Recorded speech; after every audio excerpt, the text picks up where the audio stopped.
تو یہ جو کہا نا کہ اختلاط نہ کرو لوگوں سے، اختلاط نہ کرنے کا مقصد یہ ہے کہ جب اکیلا اور تنہائی میں اور گوشہ نشینی میں جب اللہ کی طرف متوجہ ہوتا ہے تو گوشہ نشینی میں، تنہائی میں خدا کے ساتھ انس پیدا ہو جاتی ہے، جو کہ ابھی تک اس انس کا لطف اس کو نصیب نہیں تھا۔ یہ وحشت فیل کرتا تھا تنہائی میں بیٹھنے کے، لوگوں میں، گپوں میں، دوستوں میں آ کے اس کو سکون ملتا تھا۔ تنہائی میں بیٹھتے تو وحشت ہوتی تھی، لیکن اب تنہائی میں رکھ کے اس کو جب بٹھا دیا جاتا ہے، اللہ اللہ کے ذکر میں استغارہ کو لگتا ہے، تو اللہ سے ایسی انس پیدا ہو جاتی ہے کہ تنہائی میں بیٹھنے کا لطف اس کو نصیب ہونے لگتا ہے۔ اور اصل خلوت اور تنہائی جو ہے یہ بنیاد ہے اصل میں ترقی کی۔ تبھی نبیوں کو سب سے پہلے خلوت و تنہائی میں رکھا جاتا ہے۔ چنانچہ نبی کریم صلی اللہ علیہ وسلم نے غار ثور کے اندر جو وہاں پہ چلے کاٹے آپ تنہائی کے اندر، حضرت موسیٰ علیہ السلام کو کوئی طور پہ بلایا خلوت میں تنہائی کے اندر۔ تو یہ تنہائی اور خلوت جو ہے اصل میں یہ ترقی کا راز ہے، اللہ سے اس سے انس پیدا ہوتی ہے۔ تو اللہ سے جب انس پیدا ہو گئی تو انس پیدا ہونے کے بعد اب اگر مجمع کے اندر بھی بیٹھا ہوگا تو اللہ کی طرف اس کا دل متوجہ رہے گا، اللہ سے غافل نہیں ہوگا۔ پھر وہ شان ہو جائے گی جیسے خواجہ مجذوب کہتے ہیں کہ دنیا میں رہتا ہوں طلبگار نہیں ہوں، دنیا میں رہتا ہوں طلبگار نہیں ہوں، بازار سے گزرا ہوں خریدار نہیں ہوں۔ تو دنیا میں رہے گا، پھر وہ جلوت میں ہے لیکن دل باخدا ہے، اللہ کی طرف متوجہ ہے۔ تو یہ اصل میں کرنا مقصود ہوتا ہے۔ اس لیے تصوف کے اندر جو ہے یہ اعتدال پیدا کرنے کے لیے کہا جاتا ہے کہ آپ تنہائی اختیار کریں، قلت طعام۔ اب قلت طعام سے مراد یہ نہیں کہ آپ کو کم کھلانا ہے، آپ کو کم کھانے کی جب عادت پیدا ہو گئی تو زیادہ کھانے کی حرص ختم ہو گئی، اب اعتدال کے ساتھ آپ زندگی گزاریں گے۔ اس لیے کم سونے کی عادت پیدا ہو گئی، وہ ایک ویل پاور پیدا ہو گئی، تو پھر آپ سونے کی حرص ختم ہو گئی، اب آپ زیادہ سے زیادہ سونے کی بجائے سونا بنانے میں لگائیں گے، سونا بنانے میں لگائیں گے۔ ابھی سونا گوانے میں لگاتے ہیں، وہاں سونا بنانے میں لگائیں گے، تو لمحات انسان ترقی کی طرف۔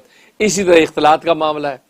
اور دعوت تبلیغ میں جو کہا اختلاط کرو، تو اصل میں اس اختلاط سے مقصود بھی وہی ہے کہ جب وہ ایک دوسرے کو جب دعوت دیتے، دیکھو ایک ہوتی دعوت، ایک ہے دعا۔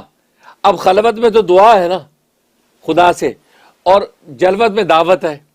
اب دعوت دیتا ہے، اس لیے آپ نے دیکھا کہ بزرگ کیا کہتے ہیں، جب آپ دعوت دیں تو دعوت دیتے یہ نہ سوچے کہ میں اس کو راہ راست پہ لا رہا ہوں، بلکہ یہ سوچے میں اپنے آپ کو سنا رہا ہوں، میں سبق سنا رہا ہوں۔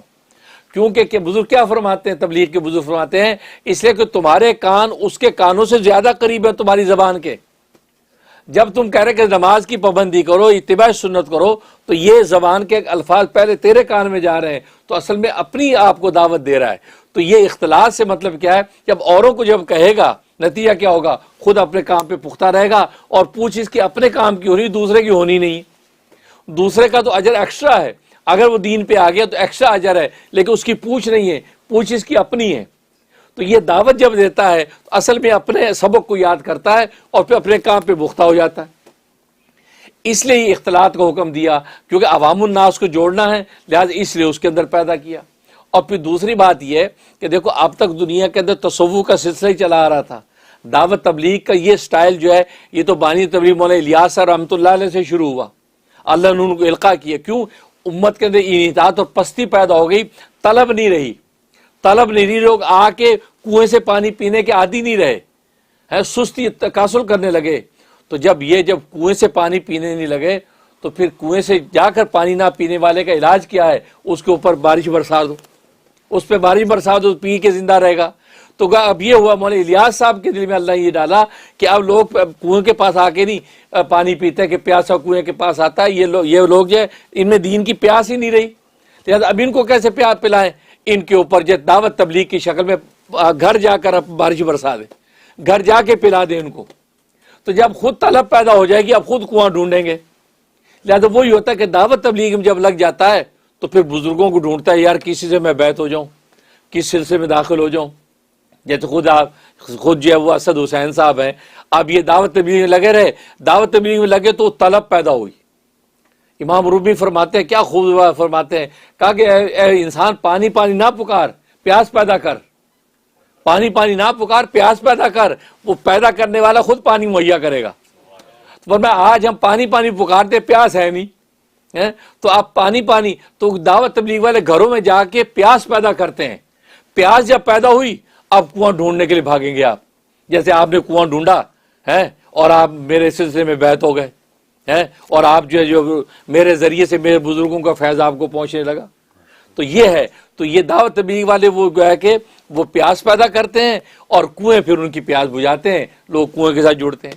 اور یہی وجہ کہ دعوت تبلیغ کا کوئی بزرگ ایسا نہیں ہے جو کسی تصوف کے سلسلے میں بیعت نہ ہو, بلکہ خود مولانا الیاس صاحب رحمۃ اللہ علیہ وہ حضرت مولانا رشید احمد گنگوئی رحمۃ اللہ علیہ کی خانقاہ سے تیار ہوئے ہیں, ان کی خانقاہ سے تیار ہوئے ہیں, ان کے ہاتھ پہ بیعت ہوئے ہیں.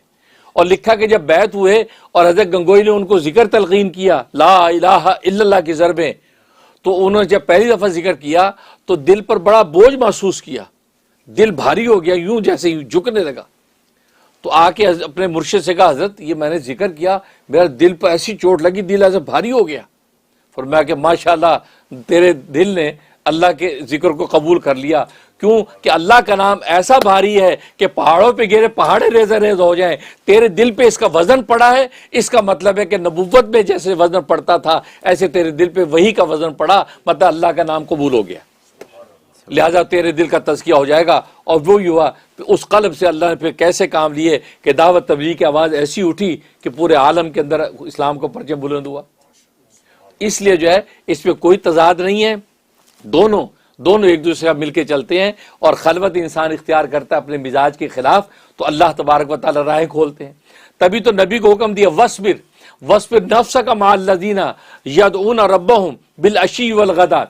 فرمایا کہ اے پیغمبر تو صبر کر, اپنی جان کو لے کے اپنی ذات کے ساتھ صبر کر ان لوگوں کے ساتھ جو صبح شام اللہ کو پکارتے ہیں, یعنی مدرسہ صفہ کے اندر جو بیٹھے ہوتے ہیں. آپ فرمایا کہ آپ خلوت میں تنہائی میں عبادت کرتے ہیں کہ جلوت میں ان کے ساتھ بھی بیٹھا کر. تو مفسر فرما دیا وَاصْبِرْ کا لفظ استعمال کیا, صبر کر. تو صبر اس وقت کیا جاتا ہے جب طبیعت کے خلاف ہوتا ہے.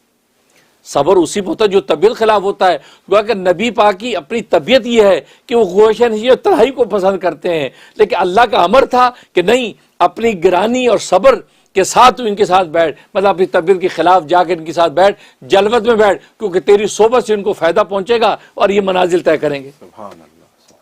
اس لیے جو ہے دونوں مزاج جو ہے اصل تو مقصود اصل اعتدال ہے اور منزل کو آسان کرنا ہے. تو دونوں میں کوئی تضاد نہیں, بلکہ میں تو کہا کرتا ہوں یہ جو ہے وہ کیا کہتے ہیں, یہ جو دعوت و تبلیغ جو ہے نا یہ موبائل خانقاہیں ہیں.